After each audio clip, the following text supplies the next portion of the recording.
Canadian basketball continues to show out in the NBA as the Raptors are looking to turn things around with the final few weeks of the regular season on the horizon. Hey everyone, Rob Wong, joined alongside by Toronto Sun basketball writer Ryan Wolstat, and we'll get to the Raptors in a moment, Ryan, but let's take some time to talk about all the Canadian talent that was on display in the Raptors-Pacers game on a Wednesday. It's crazy to think back to the mid-'90s when there was like a handful of NBA players from Canada that people could name, but any given night now, I mean, there's just guys cropping up all over the place, and not just anybody. I mean, these guys are legit NBA players. Yeah, it really is something. Like you said, when we were down at games, and even before when we were down at games, there weren't many players. It was first it was like Steve Nash and a Samuel Dalembert and a Jamal McGlure, and that's what all you get. And then after that, it was, there'd be a handful of guys here and there and just at the end of rosters or whatever. And then it really started going when Anthony Bennett and Andrew Wiggins went number one in back-to-back years, and then just lotto pick after lotto pick, Tristan Thompson, just kept going and going and going to the point now you start getting the run of the Jamal Murrays and the Shai Gilgeous-Alexanders, and who happen to both be in town in the last week. And then it just keeps coming from there.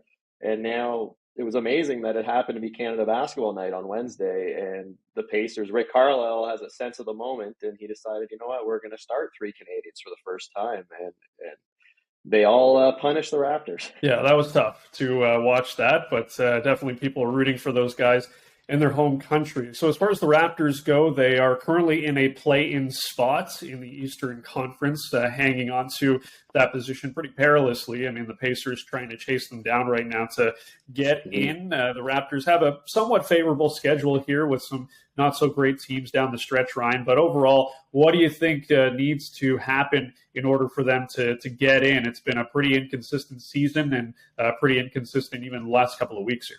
Well, it's something I've been writing about lately as, they finally got healthy, and then they just can't, it's just been a season-long thing. They just can't seem to enjoy good health.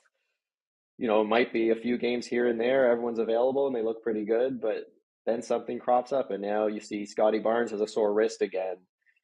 Gary Trent Jr. is banged up from a fall. Precious Achiuwa, who had missed a huge chunk of the season, is hurt again. And they just, I think I think they're going to make the play-in regardless, even if some of these guys stay out. But I think if they really want to advance in the play-in, and they're going to need that health. They're going to need more guys, because if someone has an off night like OG Anunoby did on Wednesday against the Pacers, if you're missing all that depth and you're relying on Will Barton, who barely played at all in the last few months to start, or Malachi Flynn, Thaddeus Young, I don't even know if he's still on the team.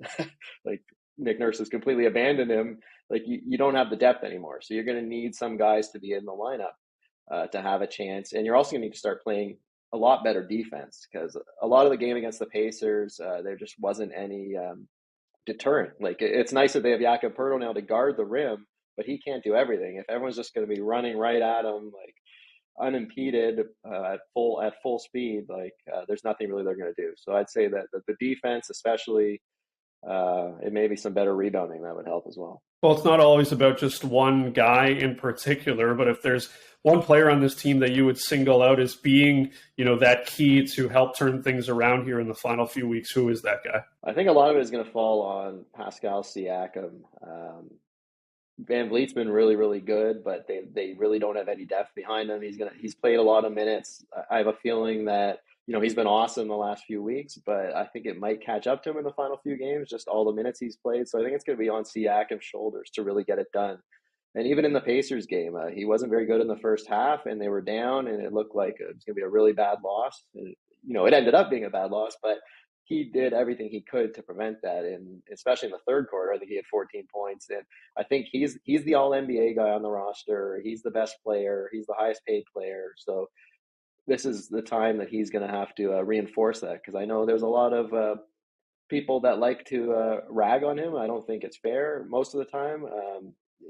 But with that salary, with those stats, with the All-NBA selections, that the bright lights are on you, the bullseye's on you. So he's the guy that's going to have to, I think, carry the Raptors through here. Yeah, no better time than the present for Siakam and the Raptors to right the ship. For all of Ryan's NBA and basketball coverage, you can head over to the Toronto Sun, and as always, find him on Twitter at WolstatSun.